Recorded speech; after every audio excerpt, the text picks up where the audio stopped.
احمق لوگ کہیں گے کہ مسلمان جس قبلے پر پہلے سے چلے آتے تھے اب اس سے کیوں منہ پھیر بیٹھے؟ تم کہہ دو کہ مشرق اور مغرب سب اللہ ہی کا ہے، وہ جس کو چاہتا ہے سیدھے رستے پر چلاتا ہے، اور اسی طرح ہم نے تم کو امت معتدل بنایا ہے تاکہ تم لوگوں پر گواہ بنو اور پیغمبر آخر الزمان صلی اللہ علیہ وآلہ وسلم تم پر گواہ بنے۔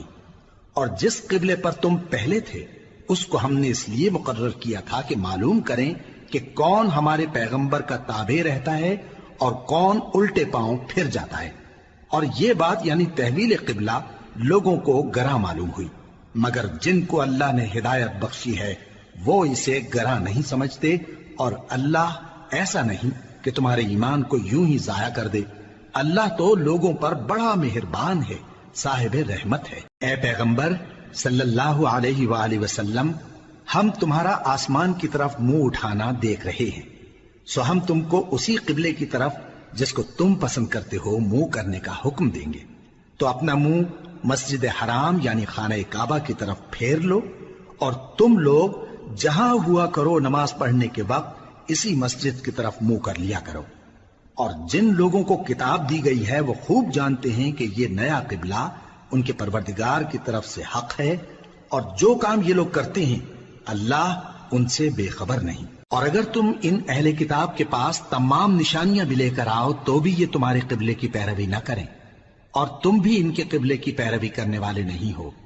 اور ان میں سے بھی بعض کے قبلے کے پیرو نہیں۔ اور اگر تم باوجود اس کے کہ تمہارے پاس علم یعنی اللہ کا حکم آ چکا ہے ان کی خواہشوں کے پیچھے چلو گے تو ظالموں میں ہو جاؤ گے۔ جن لوگوں کو ہم نے کتاب دی ہے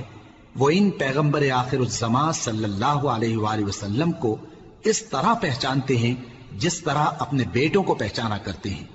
مگر ایک فریق ان میں سے سچی بات کو جان بوجھ کر چھپا رہا ہے۔ اے پیغمبر صلی اللہ علیہ وآلہ وسلم، یہ نیا قبلہ تمہارے پروردگار کی طرف سے حق ہے، تو تم ہرگز شک کرنے والوں میں نہ ہونا، اور ہر ایک شخص کے لیے ایک سمت مقرر ہے جدھر وہ عبادت کے وقت منہ کیا کرتا ہے، تو تم نیکیوں میں سبقت حاصل کرو۔ تم جہاں ہوگے اللہ تم سب کو جمع کرے گا، بے شک اللہ ہر چیز پر قادر ہے۔ اور تم جہاں سے نکلو نماز میں اپنا منہ مسجد حرام کی طرف کر لیا کرو، بے شبہ یہ تمہارے پروردگار کی طرف سے حق ہے، اور تم لوگ جو کچھ کرتے ہو اللہ اس سے بے خبر نہیں۔ اور تم جہاں سے نکلو مسجد حرام کی طرف منہ کر کے نماز پڑھا کرو، اور مسلمانوں تم جہاں ہوا کرو اسی مسجد کی طرف رخ کیا کرو۔ یہ تاکید اس لیے کی گئی ہے کہ لوگ تم کو کسی طرح کا الزام نہ دے سکیں، مگر ان میں سے جو ظالم ہیں وہ الزام دیں تو دیں، سو ان سے مت ڈرنا اور مجھی سے ڈرتے رہنا، اور یہ بھی مقصود ہے کہ میں تم کو اپنی تمام نعمتیں بخشوں، اور یہ بھی کہ تم راہ راست پر چلو۔ جس طرح من جملہ اور نعمتوں کے ہم نے تمہیں میں سے ایک رسول بھیجے ہیں جو تم کو ہماری آیتیں پڑھ پڑھ کر سناتے اور تمہیں پاک بناتے، اور کتاب یعنی قرآن اور دانائی سکھاتے ہیں، اور ایسی باتیں بتاتے ہیں جو تم پہلے نہیں جانتے تھے، سو تم مجھے یاد کیا کرو، میں تمہیں یاد کیا کروں گا، اور میرا احسان مانتے رہنا اور میری ناشکری نہ کرنا۔ اے ایمان والو، صبر اور نماز سے مدد لیا کرو، بے شک اللہ صبر کرنے والوں کے ساتھ ہے۔ اور جو لوگ اللہ کی راہ میں مارے جائیں ان کی نسبت یہ نہ کہنا کہ وہ مرے ہوئے ہیں، وہ مردہ نہیں بلکہ زندہ ہیں، لیکن تم کو شعور نہیں۔ اور ہم کسی قدر خوف اور بھوک اور مال اور جانوں اور میووں کے نقصان سے تمہاری آزمائش کریں گے، اور صبر کرنے والوں کو بشارت سنا دو کہ ان لوگوں پر جب کوئی مصیبت واقع ہوتی ہے تو کہتے ہیں کہ ہم اللہ ہی کا مال ہیں اور اسی کی طرف لوٹ کر جانے والے ہیں۔ یہی لوگ ہیں جن پر ان کے پروردگار کی عنایتیں ہیں اور خصوصی رحمت بھی ہے، اور یہی سیدھے رستے پر ہیں۔ بے شک کوہ صفا اور مروہ اللہ کی نشانیوں میں سے ہیں، تو جو شخص خانہ کعبہ کا حج یا عمرہ کرے اس پر کچھ گناہ نہیں کہ دونوں کے درمیان چکر لگائے، بلکہ یہ ایک نیک کام ہے، اور جو کوئی نیک کام کرے تو اللہ قدردان ہے، دانا ہے۔ جو لوگ ہمارے حکموں اور ہدایتوں کو جو ہم نے نازل کی ہیں کسی غرض فاسد سے چھپاتے ہیں، باوجود کہ ہم نے ان کو لوگوں کے سمجھانے کے لیے اپنی کتاب میں کھول کھول کر بیان کر دیا ہے۔ ایسوں پر اللہ اور تمام لعنت کرنے والے لعنت کرتے ہیں۔ ہاں، جو توبہ کرتے ہیں اور اپنی حالت درست کر لیتے ہیں اور احکام الہی کو صاف صاف بیان کر دیتے ہیں تو میں ان کے قصور معاف کر دیتا ہوں، اور میں بڑا معاف کرنے والا، بڑا مہربان ہوں۔ جو لوگ کافر ہوئے اور کافر ہی مرے، ایسوں پر اللہ کی اور فرشتوں کی اور انسانوں کی سب کی لعنت، وہ ہمیشہ اسی لعنت میں گرفتار رہیں گے۔ ان سے نہ تو عذاب ہلکا ہی کیا جائے گا اور نہ انہیں کچھ مہلت ملے گی۔ اور لوگوں، تمہارا معبود ایک ہی معبود ہے، اس بڑے مہربان اور رحم والے کے سوا کوئی عبادت کے لائق نہیں۔ بے شک آسمانوں اور زمین کے پیدا کرنے میں اور رات اور دن کے ایک دوسرے کے پیچھے آنے جانے میں اور کشتیوں اور جہازوں میں جو سمندر میں لوگوں کے فائدے کے لیے رواں ہیں، اور میں جس کو اللہ آسمان سے برساتا اور اس سے زمین کو اس کے مردہ ہو جانے کے بعد زندہ یعنی خشک ہو جانے کے بعد سرسبز کر دیتا ہے، اور زمین پر ہر قسم کے جانور پھیلانے میں اور ہواؤں کے چلانے میں اور بادلوں میں جو آسمان اور زمین کے درمیان گھرے رہتے ہیں، عقل مندوں کے لیے اللہ کی قدرت کی نشانیاں ہیں۔ اور بعض لوگ ایسے ہیں جو غیر اللہ کو اللہ کا شریک بناتے اور ان سے اللہ کی سی محبت کرتے ہیں، لیکن جو ایمان والے ہیں وہ تو اللہ ہی کے سب سے زیادہ دوست دار ہیں۔ اور اے کاش ظالم لوگ جو بات عذاب کے وقت دیکھیں گے اب دیکھ لیتے کہ سب طرح کی طاقت اللہ ہی کو ہے، اور یہ کہ اللہ سخت عذاب کرنے والا ہے۔ اس دن کفر کے پیشوا اپنے پیروں سے بیزاری ظاہر کریں گے اور دونوں عذاب الہی دیکھ لیں گے اور ان کے آپس کے تعلقات منقطع ہو جائیں گے۔ یہ حال دیکھ کر پیروی کرنے والے حسرت سے کہیں گے کہ اے کاش ہمیں پھر دنیا میں جانا نصیب ہو، تاکہ جس طرح یہ ہم سے بیزار ہو رہے ہیں اسی طرح ہم بھی ان سے بیزار ہوں۔ اس طرح اللہ ان کے اعمال حسرت بنا کر دکھائے گا اور وہ دوزخ سے نکل نہیں سکیں گے۔ لوگوں، جو چیزیں زمین میں حلال طیب ہیں وہ کھاؤ، اور شیطان کے قدموں پر نہ چلو، وہ تمہارا کھلا دشمن ہے۔ وہ تو تم کو برائی اور بے حیائی ہی کے کام کرنے کو کہتا ہے، اور یہ بھی کہ اللہ کی نسبت ایسی باتیں کہو جن کا تمہیں کچھ بھی علم نہیں۔ اور جب ان لوگوں سے کہا جاتا ہے کہ جو کتاب اللہ نے نازل فرمائی ہے اس کی پیروی کرو، تو کہتے ہیں نہیں، بلکہ ہم تو اسی چیز کی پیروی کریں گے جس پر ہم نے اپنے باپ دادا کو پایا۔ بھلا اگرچہ ان کے باپ دادا نہ کچھ سمجھتے ہوں اور نہ سیدھے رستے پر ہوں، تب بھی وہ انہی کی تقلید کیے جائیں گے۔ جو لوگ کافر ہیں ان کی مثال اس شخص کی سی ہے جو کسی ایسی چیز کو آواز دے جو پکار اور آواز کے سوا کچھ سن نہ سکے۔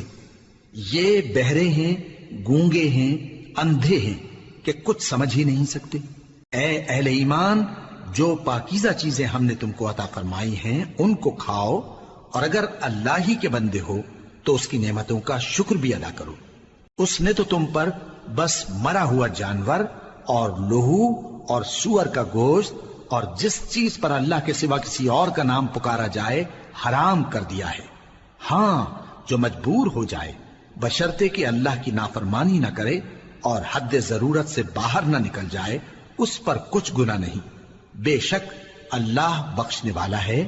رحم کرنے والا ہے۔ جو لوگ اللہ کی کتاب سے ان آیتوں اور ہدایتوں کو جو اس نے نازل فرمائی ہیں چھپاتے اور ان کے بدلے تھوڑی سی قیمت یعنی دنیاوی منفعت حاصل کرتے ہیں، وہ اپنے پیٹوں میں محض آگ بھرتے ہیں۔ ایسے لوگوں سے اللہ قیامت کے دن نہ کلام کرے گا اور نہ ان کو گناہوں سے پاک کرے گا،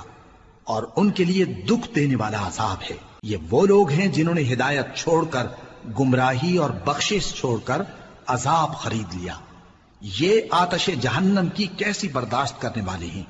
یہ اس لیے کہ اللہ نے کتاب سچائی کے ساتھ نازل فرمائی، اور جن لوگوں نے اس کتاب میں اختلاف کیا وہ ضد میں آ کر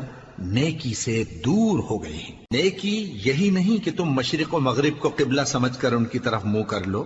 بلکہ نیکی یہ ہے کہ لوگ اللہ پر اور روز آخر پر اور فرشتوں پر اور اللہ کی کتاب پر اور پیغمبروں پر ایمان لائیں، اور مال باوجود عزیز رکھنے کے رشتہ داروں اور یتیموں اور محتاجوں اور مسافروں اور مانگنے والوں کو دیں، اور گردنوں کے چھڑانے میں خرچ کریں، اور نماز پڑھیں اور زکات دیں، اور جب عہد کر لیں تو اس کو پورا کریں، اور سختی اور تکلیف میں اور جنگ کے وقت ثابت قدم رہیں۔ یہی لوگ ہیں جو ایمان میں سچے ہیں، اور یہی ہیں جو اللہ سے ڈرنے والے ہیں۔ مومنوں، تم کو مقتولوں کے بارے میں قصاص یعنی خون کے بدلے خون کا حکم دیا جاتا ہے، اس طرح پر کہ آزاد کے بدلے آزاد مارا جائے، اور غلام کے بدلے غلام، اور عورت کے بدلے عورت۔ اور اگر قاتل کو اس کے مقتول بھائی کے قصاص میں سے کچھ معاف کر دیا جائے تو وارث مقتول کو پسندیدہ طریق سے قرارداد کی پیروی یعنی مطالبہ خون بہا کرنا اور قاتل کو خوشخوئی کے ساتھ ادا کرنا چاہیے۔ یہ تمہارے پروردگار کی طرف سے تمہارے لیے آسانی اور مہربانی ہے۔ اب جو اس کے بعد زیادتی کرے اس کے لیے دکھ کا عذاب ہے۔ اور اے اہل عقل، حکم قصاص میں تمہاری زندگانی ہے کہ تم قتل و خونریزی سے بچو۔ تم پر فرض کیا جاتا ہے کہ جب تم میں سے کسی کو موت کا وقت آ جائے تو اگر وہ کچھ مال چھوڑ جانے والا ہو تو ماں باپ اور رشتہ داروں کے لیے دستور کے مطابق وصیت کر جائے۔ اللہ سے ڈرنے والوں پر یہ ایک حق ہے۔ پھر جو شخص وصیت کو سننے کے بعد اس کو بدل ڈالے تو اس کے بدلنے کا گناہ انہی لوگوں پر ہے جو اس کو بدلیں، اور بے شک اللہ سنتا جانتا ہے۔ اب اگر کسی کو وصیت کرنے والے کی طرف سے کسی وارث کی طرفداری یا حق تلفی کا اندیشہ ہو تو اگر وہ وصیت کو بدل کر وارثوں میں صلح کرا دے تو اس پر کچھ گناہ نہیں، بے شک اللہ بخشنے والا ہے، رحم والا ہے۔ مومنوں، تم پر روزے فرض کیے گئے ہیں جس طرح تم سے پہلے لوگوں پر فرض کیے گئے تھے تاکہ تم پرہیزگار بنو۔ روزوں کے دن گنتی کے چند روز ہیں، تو جو شخص تم میں سے بیمار ہو یا سفر میں ہو تو دوسرے دنوں میں روزوں کا شمار پورا کر لے۔ اور جو لوگ روزہ رکھنے کی طاقت رکھیں لیکن رکھیں نہیں، وہ روزے کے بدلے محتاج کو کھانا کھلا دیں۔ اور جو کوئی اپنی مرضی سے زیادہ نیکی کرے تو اس کے حق میں زیادہ اچھا ہے، اور اگر سمجھو تو روزہ رکھنا ہی تمہارے حق میں بہتر ہے۔ روزوں کا مہینہ رمضان کا مہینہ ہے جس میں قرآن اول نازل ہوا، جو لوگوں کا رہنما ہے اور جس میں ہدایت کی کھلی نشانیاں ہیں، اور جو حق و باطل کو الگ الگ کرنے والا ہے۔ تو جو کوئی تم میں سے اس مہینے میں موجود ہو چاہیے کہ پورے مہینے کے روزے رکھے، اور جو بیمار ہو یا سفر میں ہو تو دوسرے دنوں میں روزے رکھ کر ان کا شمار پورا کر لے۔ اللہ تمہارے حق میں آسانی چاہتا ہے اور سختی نہیں چاہتا۔ اور یہ آسانی کا حکم اس لیے دیا گیا ہے کہ تم روزوں کا شمار پورا کر لو، اور اس احسان کے بدلے کہ اللہ نے تم کو ہدایت بخشی ہے تم اس کو بزرگی سے یاد کرو اور اس کا شکر کرو۔ اور اے پیغمبر، جب تم سے میرے بندے میرے بارے میں دریافت کریں تو انہیں معلوم ہو کہ میں تو تمہارے پاس ہی ہوں۔ جب کوئی پکارنے والا مجھے پکارتا ہے تو میں اس کی دعا قبول کرتا ہوں۔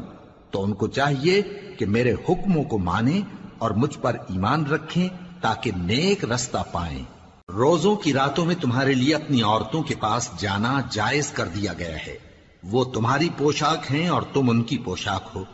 اللہ کو معلوم ہے کہ تم ان کے پاس جانے سے اپنے حق میں خیانت کرتے تھے، سو اس نے تم پر مہربانی کی اور تمہاری حرکات سے درگزر فرمائی، تو اب تم کو اختیار ہے کہ ان سے مباشرت کرو۔ اور اللہ نے جو چیز تمہارے لیے لکھ رکھی ہے یعنی اولاد، اس کو اللہ سے طلب کرو اور کھاؤ اور پیو، یہاں تک کہ صبح کی سفید دھاری رات کی سیاہ دھاری سے الگ نظر آنے لگے۔ پھر روزہ رکھ کر رات تک پورا کرو، اور جب تم مسجدوں میں اعتکاف بیٹھتے ہو تو ان سے مباشرت نہ کرو، یہ اللہ کی حدیں ہیں، ان کے پاس نہ جانا۔ اسی طرح اللہ اپنی آیتیں لوگوں کے سمجھانے کے لیے کھول کھول کر بیان فرماتا ہے تاکہ وہ پرہیزگار بنے۔ اور آپس میں ایک دوسرے کا مال ناحق نہ کھاؤ، اور نہ اس کو رشوتاً حاکموں کے پاس پہنچاؤ تاکہ لوگوں کے مال کا کچھ حصہ ناجائز طور پر کھا جاؤ، اور اسے تم جانتے بھی ہو۔ اے پیغمبر، لوگ تم سے نئے چاند کے بارے میں دریافت کرتے ہیں کہ گھٹتا بڑھتا کیوں ہے۔ کہہ دو کہ وہ لوگوں کے کاموں کی میعادیں اور حج کے وقت معلوم ہونے کا ذریعہ ہے، اور نیکی اس بات میں نہیں کہ احرام کی حالت میں گھروں میں ان کے پچھواڑے کی طرف سے آؤ، بلکہ نیکوکار وہ ہے جو پرہیزگار ہو، اور گھروں میں ان کے دروازوں سے آیا کرو، اور اللہ سے ڈرتے رہو تاکہ کامیاب ہو جاؤ۔ اور جو لوگ تم سے لڑتے ہیں تم بھی اللہ کی راہ میں ان سے لڑو، مگر زیادتی نہ کرنا، کہ اللہ زیادتی کرنے والوں کو دوست نہیں رکھتا، اور ان کو جہاں پاؤ قتل کر دو، اور جہاں سے انہوں نے تم کو نکالا ہے یعنی مکے سے، وہاں سے تم بھی ان کو نکال دو۔ اور دین سے گمراہ کرنے کا فساد قتل و خونریزی سے کہیں بڑھ کر ہے، اور جب تک وہ تم سے مسجد حرام یعنی خانہ کعبہ کے پاس نہ لڑیں تم بھی وہاں ان سے نہ لڑنا۔ ہاں اگر وہ تم سے لڑیں تو تم ان کو قتل کر ڈالو، کافروں کی یہی سزا ہے۔ پھر اگر وہ باز آ جائیں تو اللہ بخشنے والا ہے، رحم کرنے والا ہے۔ اور ان سے اس وقت تک لڑتے رہنا کہ فساد نابود ہو جائے اور ملک میں اللہ ہی کا دین غالب ہو جائے۔ پھر اگر وہ فساد سے باز آ جائیں تو ظالموں کے سوا کسی پر زیادتی نہیں کرنی چاہیے۔ ادب کا مہینہ ادب کے مہینے کے مقابل ہے، اور ادب کی چیزیں ایک دوسرے کا بدلہ ہیں۔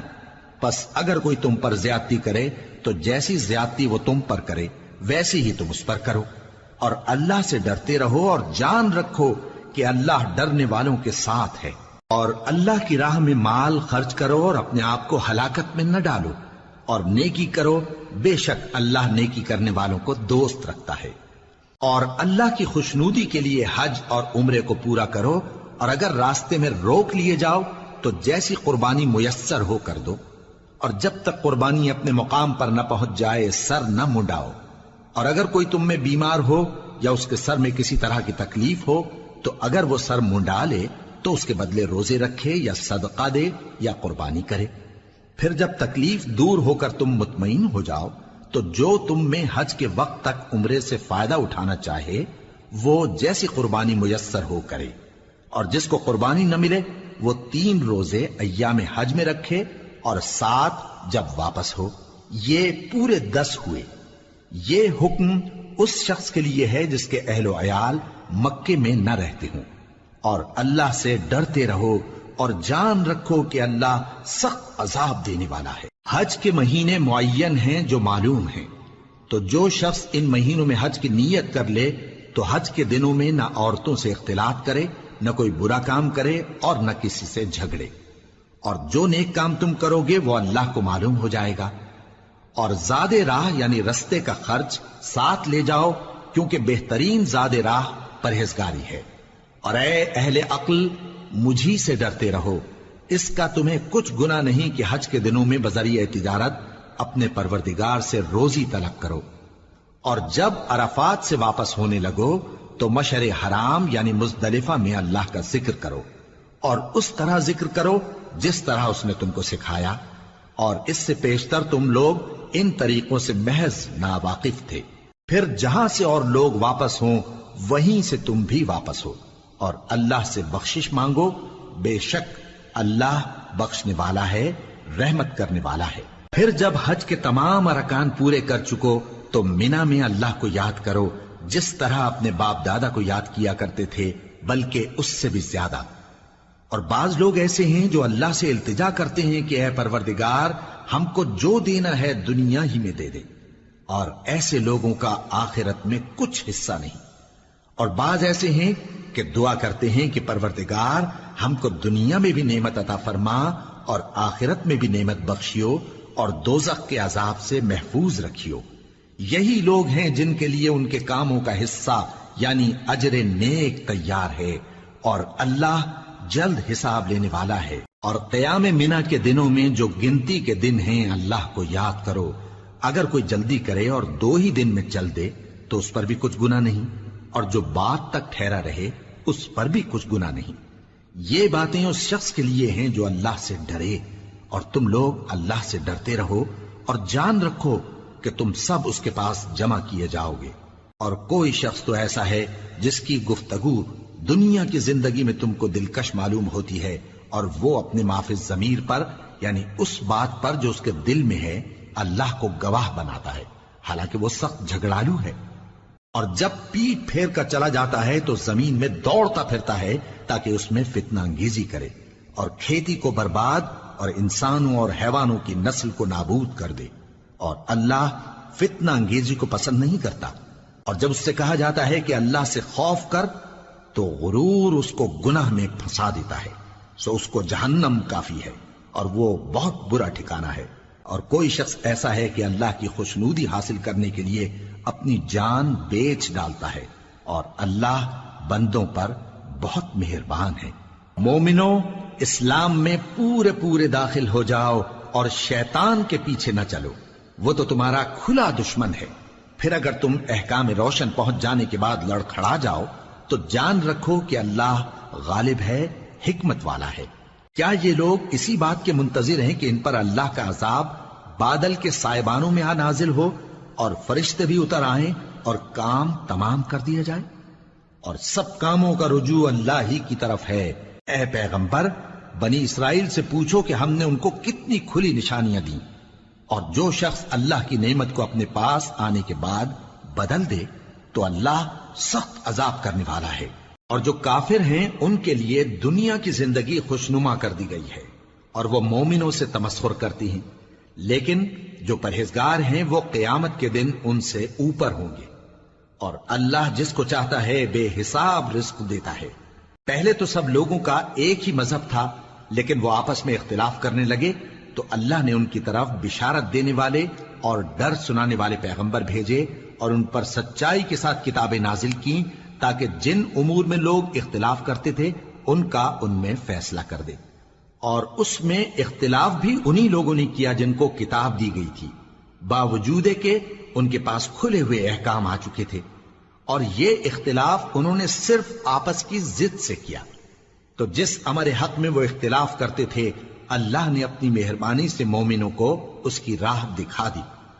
اور اللہ جس کو چاہتا ہے سیدھا رستہ دکھا دیتا ہے۔ کیا تم یہ خیال کرتے ہو کہ یوں ہی بہشت میں داخل ہو جاؤ گے، اور ابھی تم کو پہلے لوگوں کی سی مشکلیں تو پیش آئی ہی نہیں؟ ان کو بڑی بڑی سختیاں اور تکلیفیں پہنچیں، اور وہ صعوبتوں میں ہلا ہلا دیے گئے،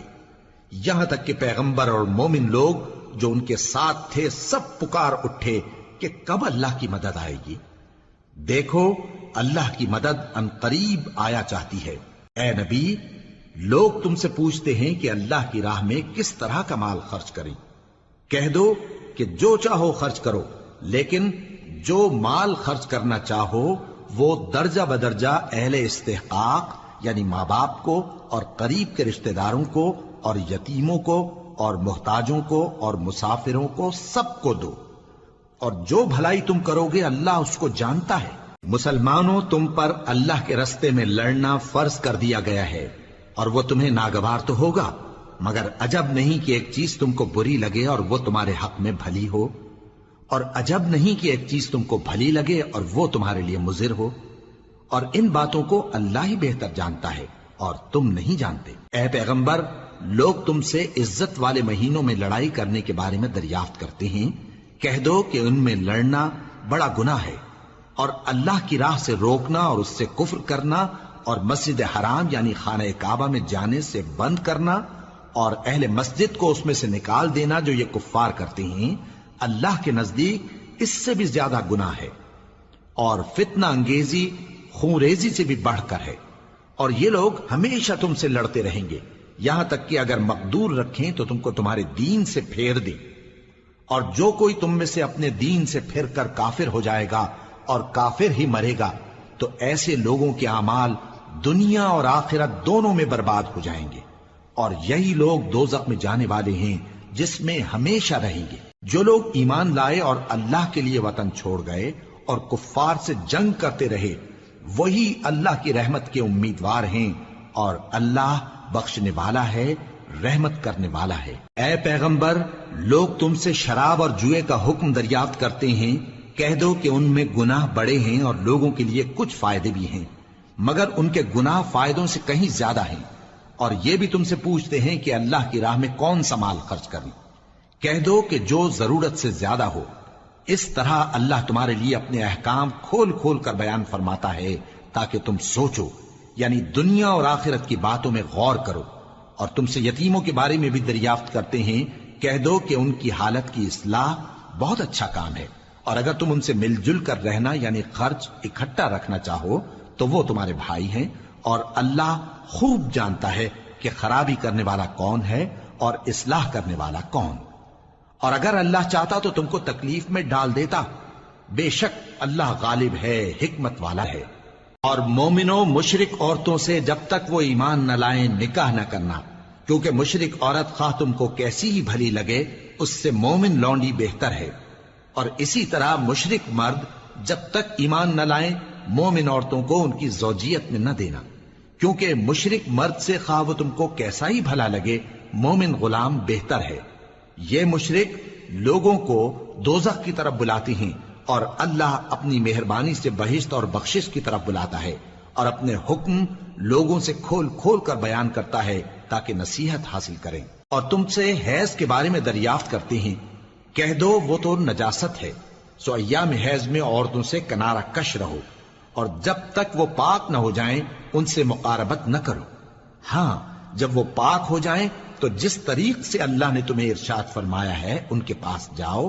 کچھ شک نہیں کہ اللہ توبہ کرنے والوں اور پاک صاف رہنے والوں کو دوست رکھتا ہے۔ تمہاری عورتیں تمہاری کھیتی ہیں، تو اپنی کھیتی میں جس طرح چاہو جاؤ، اور اپنے لیے نیک عمل آگے بھیجو، اور اللہ سے ڈرتے رہو، اور جان رکھو کہ ایک دن تمہیں اس کے روبرو حاضر ہونا ہے۔ اور اے پیغمبر ایمان والوں کو بشارت سنا دو، اور اللہ کے نام کو اس بات کا ہیلا نہ بنانا کہ اس کی قسمیں کھا کھا کر سلوک کرنے اور پرہیزگاری کرنے اور لوگوں میں صلح و سازگاری کرانے سے رک جاؤ، اور اللہ سب کچھ سنتا ہے جانتا ہے۔ اللہ تمہاری لغو قسموں پر تم سے مواخذہ نہیں کرے گا، لیکن جو قسمیں تم قصد دلی سے کھاؤ گے ان پر مواخذہ کرے گا، اور اللہ بخشنے والا ہے بردبار ہے۔ جو لوگ اپنی عورتوں کے پاس جانے کی قسم کھا لیں ان کو 4 مہینے تک انتظار کرنا چاہیے۔ اگر اس عرصے میں قسم سے رجوع کر لیں تو اللہ بخشنے والا ہے، مہربان ہے، اور اگر طلاق کا ارادہ کر لیں تو بھی اللہ سنتا ہے جانتا ہے۔ اور طلاق والی عورتیں 3 حیض تک اپنے تئیں روکے رہیں، اور اگر وہ اللہ اور روز قیامت پر ایمان رکھتی ہیں تو ان کو جائز نہیں کہ اللہ نے جو کچھ ان کے شکم میں پیدا کیا ہے اس کو چھپائیں، اور ان کے خاوند اگر پھر موافقت چاہیں تو اس مدت میں وہ ان کو اپنی زوجیت میں لے لینے کے زیادہ حقدار ہیں۔ اور عورتوں کا حق مردوں پر ویسا ہی ہے جیسے دستور کے مطابق مردوں کا حق عورتوں پر ہے، البتہ مردوں کو عورتوں پر 1 درجہ فضیلت ہے،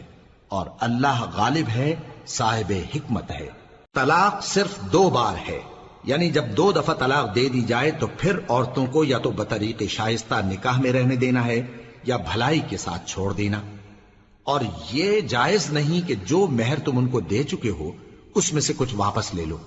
ہاں اگر زن و شوہر کو خوف ہو کہ وہ اللہ کی حدوں کو قائم نہیں رکھ سکیں گے تو اگر عورت خاوند کے ہاتھ سے رہائی پانے کے بدلے میں کچھ دے ڈالے تو دونوں پر کچھ گناہ نہیں۔ یہ اللہ کی مقرر کی ہوئی حدیں ہیں، ان سے باہر نہ نکلنا، اور جو لوگ اللہ کی حدوں سے باہر نکل جائیں گے وہ گناہگار ہوں گے۔ پھر اگر شوہر 2 طلاقوں کے بعد تیسری طلاق عورت کو دے دے تو اس کے بعد جب تک عورت کسی دوسرے شخص سے نکاح نہ کر لے اس پہلے شوہر پر حلال نہ ہوگی۔ ہاں اگر دوسرا خاوند بھی طلاق دے دے اور عورت اور پہلا خاوند پھر ایک دوسرے کی طرف رجوع کر لیں تو ان پر کچھ گناہ نہیں، بشرطے کہ دونوں یقین کریں کہ اللہ کی حدوں کو قائم رکھ سکیں گے، اور یہ اللہ کی حدیں ہیں، ان کو وہ ان لوگوں کے لیے بیان فرماتا ہے جو علم رکھتے ہیں۔ اور جب تم عورتوں کو 2 دفعہ طلاق دے چکو اور ان کی عدت پوری ہو جائے تو انہیں یا تو حسن سلوک سے نکاح میں رہنے دو یا بطریق شائستہ رخصت کر دو، اور اس نیت سے ان کو نکاح میں نہ رہنے دینا چاہیے کہ انہیں تکلیف دو اور ان پر زیادتی کرو، اور جو ایسا کرے گا وہ اپنا ہی نقصان کرے گا۔ اور اللہ کے احکام کو ہنسی اور کھیل نہ بناؤ، اور اللہ نے تم کو جو نعمتیں بخشی ہیں اور تم پر جو کتاب اور دانائی کی باتیں نازل کی ہیں جن سے وہ تمہیں نصیحت فرماتا ہے ان کو یاد کرو، اور اللہ سے ڈرتے رہو، اور جان رکھو کہ اللہ ہر چیز سے واقف ہے۔ اور جب تم عورتوں کو طلاق دے چکو اور ان کی عدت پوری ہو جائے تو ان کو اپنے شوہروں کے ساتھ جب وہ آپس میں جائز طور پر راضی ہو جائیں نکاح کرنے سے مت روکو۔ اس حکم سے اس شخص کو نصیحت کی جاتی ہے جو تم میں اللہ اور روز آخر پر یقین رکھتا ہے۔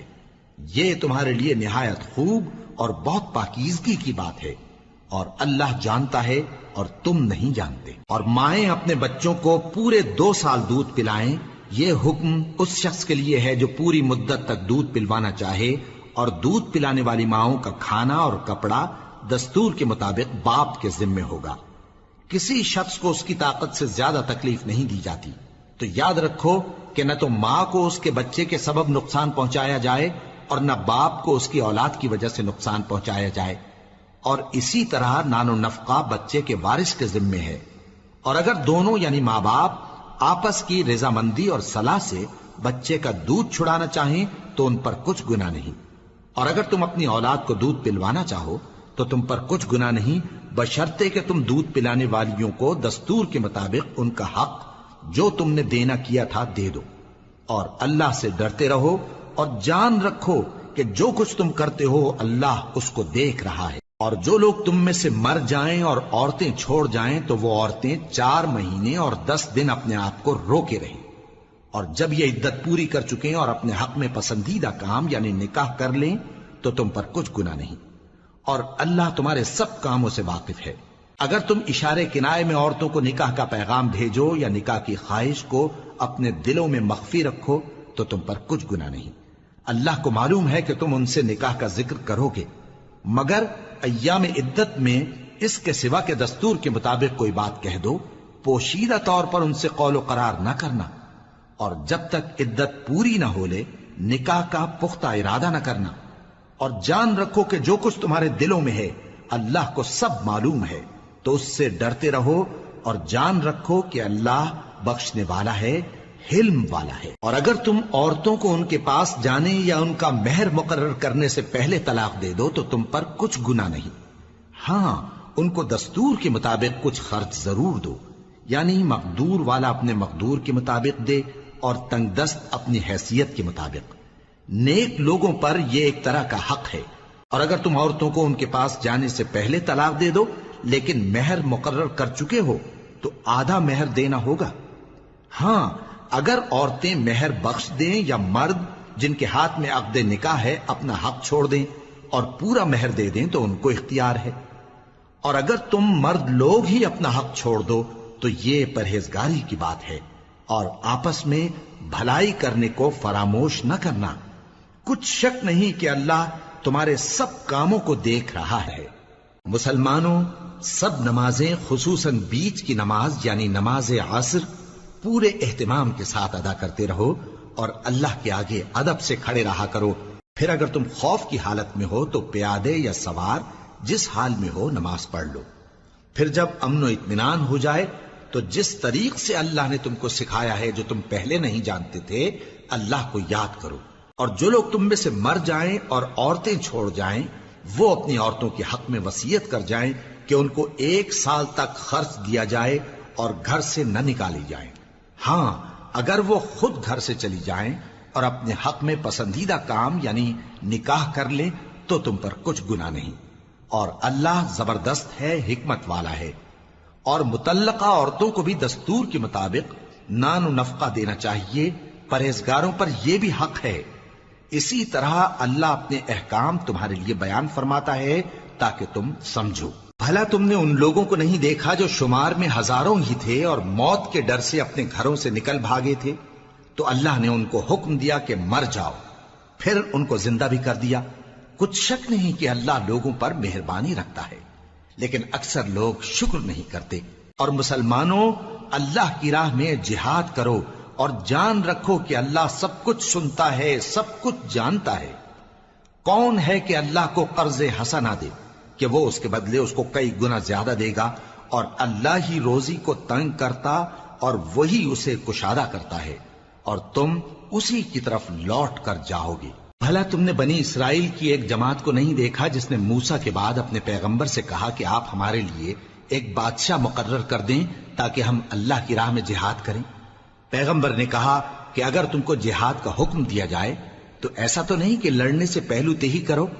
وہ کہنے لگے کہ ہم اللہ کی راہ میں کیوں نہ لڑیں گے جبکہ ہم وطن سے خارج اور بال بچوں سے جدا کر دیے گئے۔ پھر جب ان کو جہاد کا حکم دیا گیا تو چند اشخاص کے سوا سب پھر گئے، اور اللہ ظالموں سے خوب واقف ہے۔ اور پیغمبر نے ان سے یہ بھی کہا کہ اللہ نے تم پر طالوت کو بادشاہ مقرر فرمایا ہے، وہ بولے کہ اسے ہم پر بادشاہی کا حق کیوں کر ہو سکتا ہے؟ اس سے بڑھ کر بادشاہی کے مستحق تو ہم ہیں، اور اس کے پاس تو بہت سی دولت بھی نہیں۔ پیغمبر نے کہا کہ اللہ نے اس کو تم پر فضیلت دی ہے اور بادشاہی کے لیے منتخب فرمایا ہے۔ اس نے اسے علم بھی بہت سا بخشا ہے اور تن و توش بھی بڑا عطا کیا ہے، اور اللہ کو اختیار ہے جسے چاہے بادشاہی بخشے، وہ بڑا کشائش والا ہے، دانا ہے۔ اور پیغمبر نے ان سے کہا کہ ان کی یعنی طالوت کی بادشاہی کی نشانی یہ ہے کہ تمہارے پاس وہ صندوق آئے گا جس کو فرشتے اٹھائے ہوئے ہوں گے، اس میں تمہارے پروردگار کی طرف سے تسلی بخشنے والی چیز ہوگی اور کچھ اور چیزیں بھی ہوں گی جو موسیٰ اور ہارون چھوڑ گئے تھے۔ اگر تم ایمان رکھتے ہو تو یہ تمہارے لیے ایک بڑی نشانی ہے۔ غرض جب طالوت فوجیں لے کر روانہ ہوا تو اس نے ان سے کہا کہ اللہ ایک نہر سے تمہاری آزمائش کرنے والا ہے، جو شخص اس میں سے پانی پی لے گا اس کی نسبت تصور کیا جائے گا کہ وہ میرا نہیں، اور جو نہ پیے گا وہ سمجھا جائے گا کہ میرا ہے۔ ہاں اگر کوئی ہاتھ سے چلو بھر پانی لے لے تو خیر۔ جب وہ لوگ نہر پر پہنچے تو چند آدمیوں کے سوا سب نے پانی پی لیا۔ پھر جب طالوت اور مومن لوگ جو اس کے ساتھ تھے نہر کے پار ہو گئے تو کہنے لگے کہ آج ہم میں جالوت اور اس کے لشکر سے مقابلہ کرنے کی طاقت نہیں۔ جو لوگ یقین رکھتے تھے کہ ان کو اللہ کے روبرو حاضر ہونا ہے، وہ کہنے لگے کہ بسا اوقات تھوڑی سی جماعت نے اللہ کے حکم سے بڑی جماعت پر فتح حاصل کی ہے، اور اللہ ثابت قدم رہنے والوں کے ساتھ ہے۔ اور جب وہ لوگ جالوت اور اس کے لشکر کے مقابل میں آئے تو اللہ سے دعا کی کہ اے پروردگار، ہم پر صبر کے دہانے کھول دے اور ہمیں لڑائی میں ثابت قدم رکھ اور لشکر کفار پر فتح یاب کر۔ تو طالوت کی فوج نے اللہ کے حکم سے ان کو شکست دے دی، اور داؤد نے جالوت کو قتل کر ڈالا، اور اللہ نے ان کو بادشاہی اور دانائی بخشی اور جو کچھ چاہا سکھایا۔ اور اگر اللہ لوگوں کو ایک دوسرے پر چڑھائی اور حملہ کرنے سے نہ ہٹاتا رہتا تو کرۂ ارض تباہ ہو جاتا، لیکن اللہ اہل عالم پر بڑا مہربان ہے۔ یہ اللہ کی آیتیں ہیں جو ہم تم کو سچائی کے ساتھ پڑھ کر سناتے ہیں، اور اے محمد صلی اللہ علیہ وآلہ وسلم، تم بلا شبہ پیغمبروں میں سے ہو۔